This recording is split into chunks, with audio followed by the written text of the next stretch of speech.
الو، السلام عليكم. السلام ورحمة الله. الله يحفظك شيخ علي. نعم خدمتك. شلونك مولاي؟ شلون صحتك؟ أهلا وسهلا ومرحبا. الله يحفظك، الله يبارك فيك. العفو شيخنا. الله يحفظك.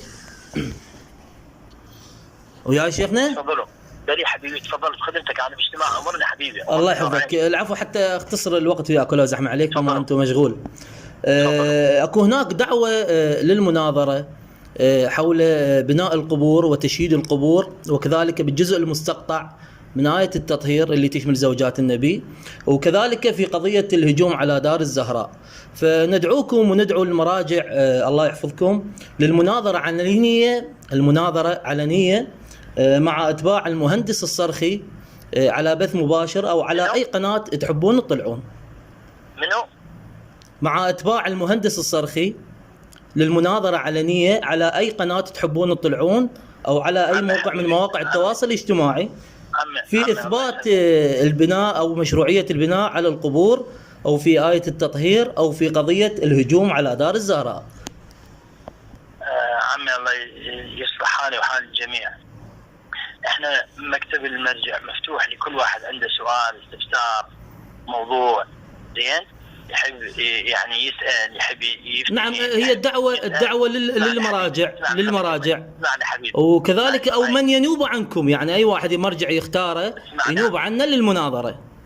اسمعني عمي. باب المكتب مفتوح للي يريد يسأل، يريد يتعلم، يريد يفتهم. لا، هي مو سؤال. لا هي مو سؤال. أنا جاء افتهمت كلامك عمي. هي دعوة للمناظرة، فرق بين السؤال وبين الدعوة للمناظرة. باعتبارك انت ابن المرجع البشير الباكستاني، وكذلك المراجع الأربعة البقية، الدعوة عامة لكم للمناظرة مع أتباع المهندس الصرخي. انت سولفت لعندك. نعم. انا اسولف لعندي عمي.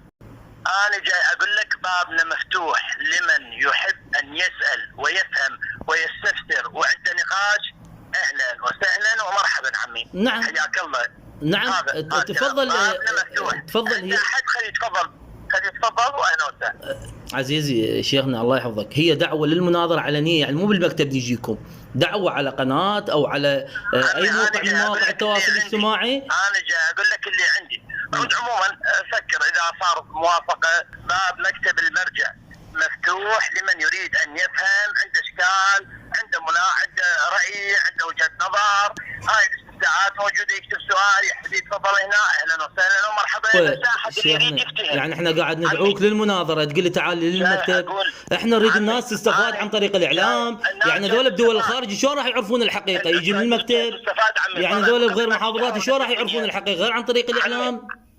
عمي قبل ما تجي حضرتك للدنيا ومن تعمل معاه الأجوبة موجودة والكلام أحسنت. بعد ليش الهروب؟ شيخنا ليش الهروب؟ اعلن يعني جنابك أو جناب المرجع أو من يمثل المرجع، يابا هذا الشخص تواصلوا وياه، هذا داعينا أو طارحينه للمناظرة مع أتباع المهندس الصرخي، وانتهى الأمر. ليش المماطلة؟ عمي أنتوا تماطلون، أنت تماطل. جاي أقول لك يعني عندكم شخصية ترشحوها للمناظرة؟ انت تريد اعلام لنفسك عمي. عزيزي شيخنا، اعلام للناس، تبيان الحقيقه للناس، مو اعلام لنفسك. الناس بتبين. اسمعني عمي. الناس مضلله شيخنا، الناس مضلله. الحقيقه. اسمعني عمي، خلي احكي حكايتين والله وياك. لا، الناس تريد الحقيقه، تكشف الحقيقه. يعني اذا المرجع ساد بابه وما يدعو للمناظره، واذا المراجع يعني ساد ابوبه وما يطرحون شخصيات للمناظره، يعني الناس شلون راح تعرف الحقيقه؟ انا اقول لك شلون تعرف الحقيقه. الناس تسمع من عندنا ويوميا آلاف الأسئلة تجي بعشرات اللغات، جاي توصل وجاي نجاوب الناس ونعلم الناس، وكلاء المرجعية موجودين، أئمة الجوامع والجمع موجودين، والصلاة موجودة، والحسينيات والمجالس كلها هذه واصلة للناس، والإنترنت والسوشيال ميديا. ختام كلام التالي عمي، اللي يريد يسمع ويسأل ويتعلم أهلا وسهلا به والسلام. تفضل. واحد من ذول اللي طرحتهم اطرحوهم للمناظرة وخلي يمثلون المرجعيه ويناقشوهم. على شنو اجي اكبر راس فكرتك؟ على شنو؟ انا عندي عمل وعندي انتاج وعندي انجاز، وبالتالي المرجعيه جاي تجاوب اي واحد من اخواننا، اي واحد من اهلنا يحب يسال اي سؤال. تمام، احسنت. والله كلامك جميل. واحد من ذولا شيخنا، واحد من ذولا تعلن عنه المرجعيه انه هذا يمثلها ويدعو للمناظره، خلاص انتهى الكلام. يعني هيك ينتهي الحوار. عندها طريقتها عمي، المرجعيه عندها طريقتها، عندها طريقه الهروب مو طريقه المماطله، عندها ما عندها طريقه المناظره. وجهة نظرك عمي. اي يعني هسه جنابك، يعني انت بالمرجع وعندكم مراجع 4 بالنجف، واحد من عندهم يابا ندعو للمناظره، او من يمثل عن المرجع يقول عم هذا ترى الشخص هذا المعمم هذا السيد طارحين للمناظره، هذا رقمه وتواصلوا وياه، خلينا نتواصل وياه وندعو للمناظره وانتهى الكلام. بعد ليش المماطله وتقول لي صلاه الجمعه وامه الجمعه وهالموضوع؟ شو مخلص اكاديمي؟ شو مخلص اكاديمي عمي؟ انا اداره واقتصاد. اداره واقتصاد.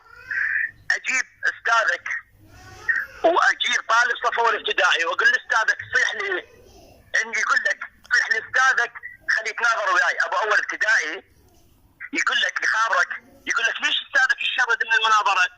صيح لاستاذك هو ابو اول ابتدائي بعده بالروضه اول ابتدائي، يقول لك يخابرك، يقول لك تعال ويسجل مكالمتك، يقول لك تعال وليدي، تعال استاذي، تعال انت فلان، خلي استاذك البروف خليه يجي يناظرني، انا قاعد هناك خليه يتفضل استاذك يناظرني عمي. نعم احسن. هنا العقل يحكم. ماذا يحكم؟ اذا كان هذا الطالب او هذا التلميذ يشكل خطر، اسمعني، اذا كان هذا الطالب يشكل خطر ويشكل على قضيه جدا مهمه، من الواجب عن العالم ان يتصدى لهذا الشخص، من الواجب على العالم ان يظهر علمه لا ان يكتمه. جاوبتك من عندي والسلام. يلا ما حصلنا جواب منك، سد التليفون وراح.